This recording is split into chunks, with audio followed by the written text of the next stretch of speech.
क्या कहा आपने? कुछ भी नहीं कहा आपने, क्योंकि हम यूज टू हो जाते हैं कि ये ऐसे कहेगा और ये फिर आगे की बात करेगा। जवाब तो मैं दूंगा नहीं, दूंगी नहीं, क्योंकि सुन नहीं पाएगा। कोई बात नहीं, अपने मन में अपने आप से आप जवाब दीजिए, कैसे हैं आप, कैसी हैं आप। अगर आपने कहा कि मैं बहुत अच्छा हूँ तो मैं उससे सहमत हूँ। हम सब अच्छे ही हैं, क्योंकि हम उसके अंश हैं जिसके नाम को लेकर हम श्रीमद् भगवद गीता के आज के 11वें अध्याय विश्व रूप दर्शन योग के 23-24 या 25-26 श्लोकों की तरफ बढ़ रहे हैं। और प्रतिदिन श्रीमद् भगवद गीता की शरण लेने के साथ साथ में जो एक आदत सी हमारे बचपन में से पड़ गई कि हम जब गाड़ी में रवाना होते हैं या स्कूटर पे या कार में, साइकिल पर भी, तो बोलते गिरिराज धरण की जय, आज के आनंद की जय। तो पहले अन्य जो जय जयकार के साथ में हम ऐसे कहते रहे बचपन से, आज के आनंद की जय। और ये जो वल्लभ कुल है, पुष्टि परंपरा, उसमें भी आज के आनंद की जय जयकार की बात आती है। तो आज जो है वो आपका अब तक का, और बल्कि कुछ अपेक्षाएं, सपने आपके हैं, उस सब का जो कुल मिलाकर जो जोड़ है वो आज में है। और अब तक आप जितनी भी सफलता, असफलता, हार जीत इत्यादि इत्यादि के अनुभव कर चुके हैं, उस सब का जो जमा हुआ हिस्सा है वो आज में है। तो आज के आनंद की जय का मतलब ये हो गया कि आपने अपने आप को संपूर्णतः स्वीकार कर लिया। ये जो अपना स्वीकरण है, उसके साथ में जो आत्मदृष्टि है, वो भारत का भाव है। और जब भारत की स्वाधीनता दिवस आने वाली है, तो भारत यानी कि ज्ञान ऐसा जो सबको जोड़ने वाला है।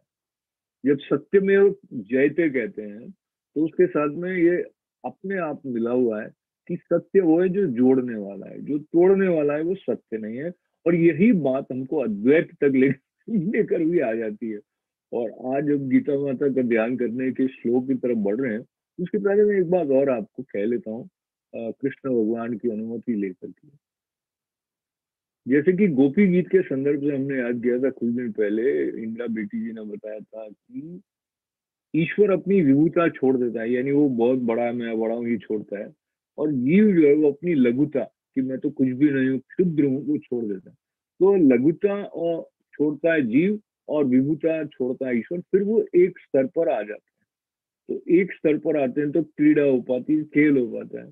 तो खेल जो जीवन का है, उसको अच्छे से खेलने के लिए अपने भीतर की सीमाओं को छोड़ना होता है। देखिए, अगर कोई बहुत अच्छा कलाकार है, तो वो एक्टिंग करने के समय उनको कहते हैं कि आप इनहिबिशन नहीं रखो। यानी ये जो पात्र वो अभिनय कर रहा है जिसका, वो समझिए कि दुर्योधन का अभिनय कर रहा है और उसके मन में तो कृष्ण विराजमान है।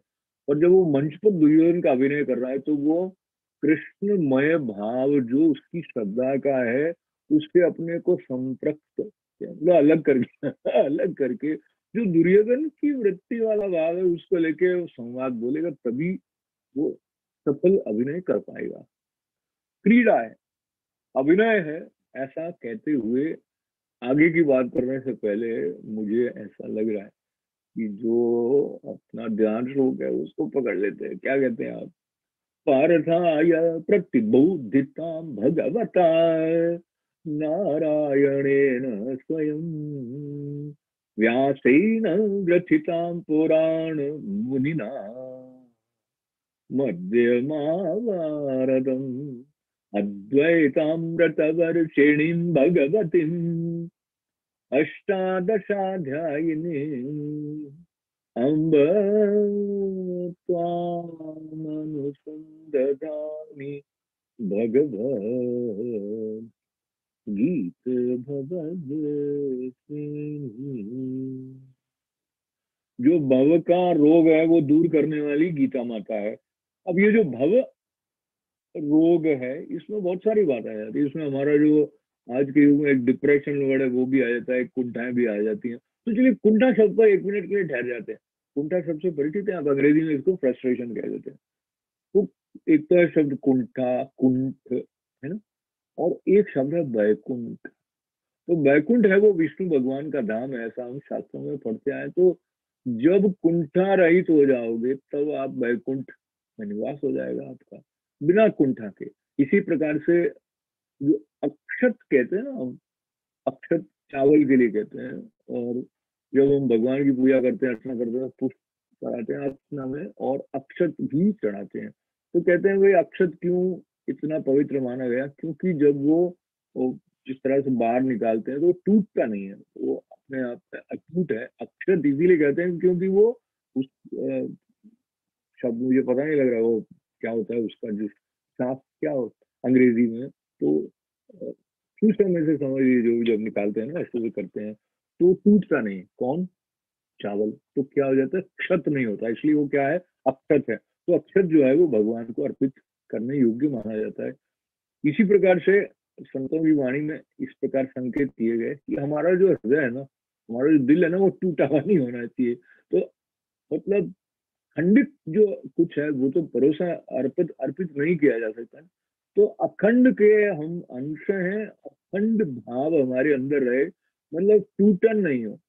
अब ये अटूट कैसे रहे, वो बात श्रीमद् भगवद गीता जब हम समता के बारे में सीखते हैं तो वही वही उसकी मंत्र दे रही है, वही उसकी सूत्र दे रही है। समता और त्याग सिखाती हुई जो श्रीमद् भगवद गीता है, वो बहुत तरह तरह से सिखाती है। ये उसमें ही एक कड़ी है, 11वां अध्याय जो आया है, जिसमें कि विश्व रूप दर्शन हो रहे हैं अर्जुन। और वो दर्शन करते हुए क्या कह रहे हैं, आज आप देखिए 25वां श्लोक जो है, उसमें उन्होंने कहा, मतलब विराट स्वरूप के दर्शन हो रहे हैं उनको। दृष्टांकरालानि च ते मुखानि दृष्ट्वैव कालानलसन्निभानि दिशो न जाने न लभे च शर्म प्रसीद देवेश जगन्निवास। तो इसके पहले वो बता चुके थे 24वें श्लोक में कि हे विष्णु, आकाश को स्पर्श करने वाले दैदीप्यमान अनेक वर्णों से फैलाए हुए मुख और प्रकाशवान विशाल नेत्रों से युक्त आपको देखकर भयभीत अंतःकरण वाला मैं धीरज और शांति नहीं पाता। उसके बाद आगे बात वो क्या कह रहे हैं कि दाढ़ों के, वो देख रहे हैं, मतलब अर्जुन तो ये दर्शन कर रहे हैं कि दाढ़ों के कारण विकराल और प्रलय काल की अग्नि के समान प्रज्वलित आपके मुखों को देखकर मैं दिशाओं को नहीं जानता हूँ और सुख भी नहीं पाता हूँ। ये हे देवेश, हे जगन निवास आप। तो उन्होंने जब अपना विराट स्वरूप ऐसे दिखा दिया तो दिशा का जो बोध है कि कौन सी क्या दिशा है, कुछ पता ही नहीं लग रहा है, ऐसी स्थिति आ गई। और इसमें तो सुख नहीं है। एक जीव होने के नाते हम इस प्रकार के अवस्था में रहते हैं कि जो फेमिलियरिटी है वो हमारा कंफर्ट लेवल रह जाता है, और कुछ ऐसा है जो हमारी समझ में ही नहीं आ रहा है और हम उससे जुड़ भी नहीं पाते ना। इसीलिए हमारे यहाँ ये परंपरा, सनातन परंपरा में कि ईश्वर मानव रूप लेकर भी आए, क्योंकि जो सृष्टि में जितनी भी कृतियां हैं उनमें उत्कृष्ट मानव है। और मानव के लिए सबसे बड़ा जो संदेश कह दें या संकेत कह दें वो ये है कि तू मुझे जान। तो ज्ञान परंपरा और भक्ति परंपरा वस्तुतः एक ही है, क्योंकि भक्ति के बिना ज्ञान नहीं होता है, और ज्ञान अगर नहीं है तो भक्ति का जो पूर्ण स्वाद है वो खिलता नहीं है।